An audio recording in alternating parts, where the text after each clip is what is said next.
What do you expect from God? Most people only expect money, cars, clothes, riches. That's about it. House, stuff like that. So, what you're requesting of God is material. And the who is requesting that is body. So, you yourself, as a human being, your mind, body, and soul. So if everything that you request from God is physical, then you should know that your focus in life, like where you are, your perspective, is in the physical body. You're not necessarily thinking from the perspective of the spirit you. The spirit you wants something completely different than material possession. So just a quick story, when I was 13 years old, I put 6 bottle rockets inside of a bottle and put the lid on, and the bottle blew up.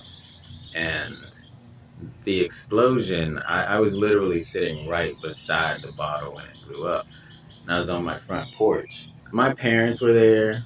You know, they came out of the house after it blew up. My youngest brother, Jason, came out of the house after the bomb blew up. And long and short of it, the explosion shredded like my clothes, top to bottom, shirt, shorts, front, back. And I was literally sitting right beside the bottle.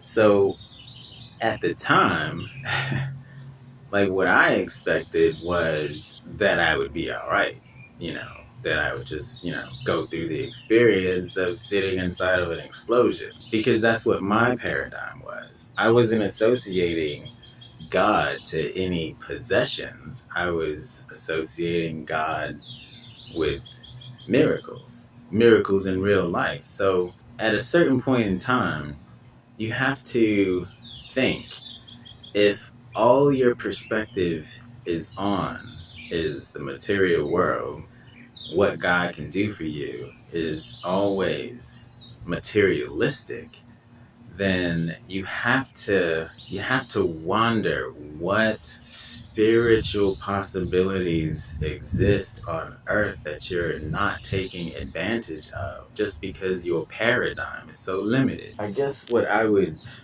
encourage people to do is dream bigger, because the possibilities on earth are absolutely endless, but no one takes advantage of those possibilities primarily because they're afraid.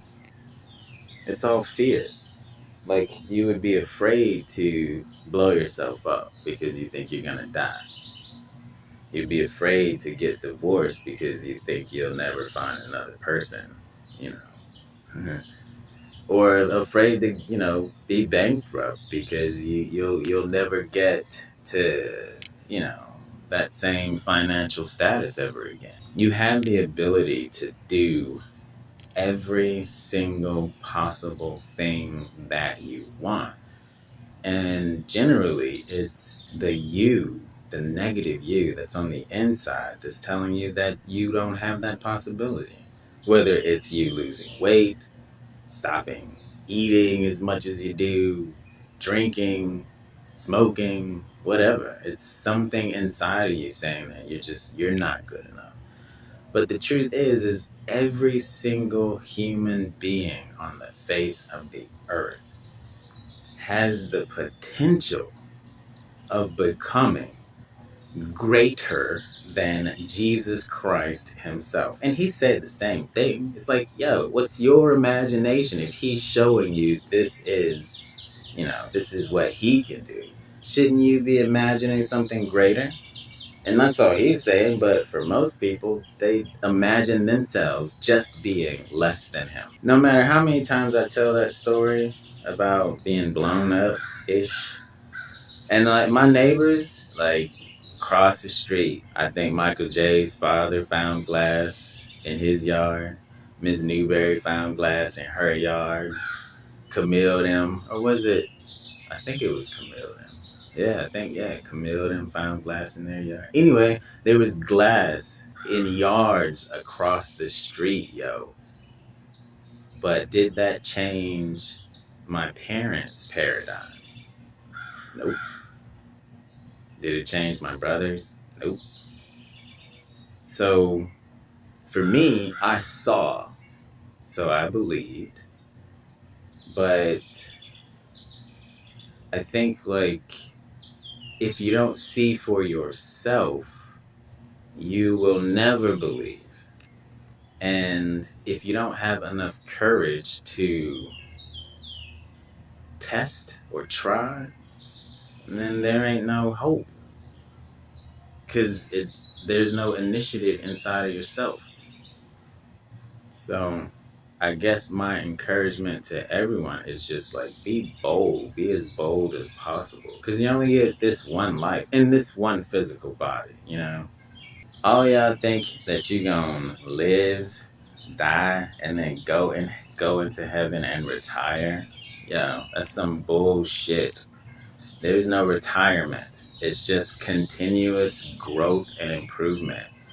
God Himself right now is using us for Himself to grow and improve, because you, all of us, are just different versions of Him. Inside of Him is, there's good and evil.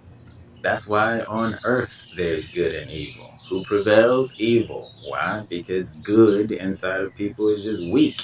Why? Because people fear. Good people fear. Good people fear. Bad people fear. Because they fear being caught. Liars out there? Yeah. Liars, they fear being caught. Good people don't give a fuck who knows about the truth. I don't care.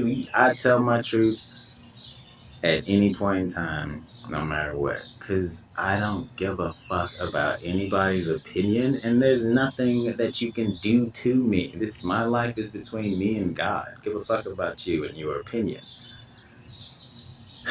So, I guess my message to all is just, yo, man, let go of fear and try to do whatever it is that you wish to do. Because 9 times out of 10, you can do it. Anyway, deuces.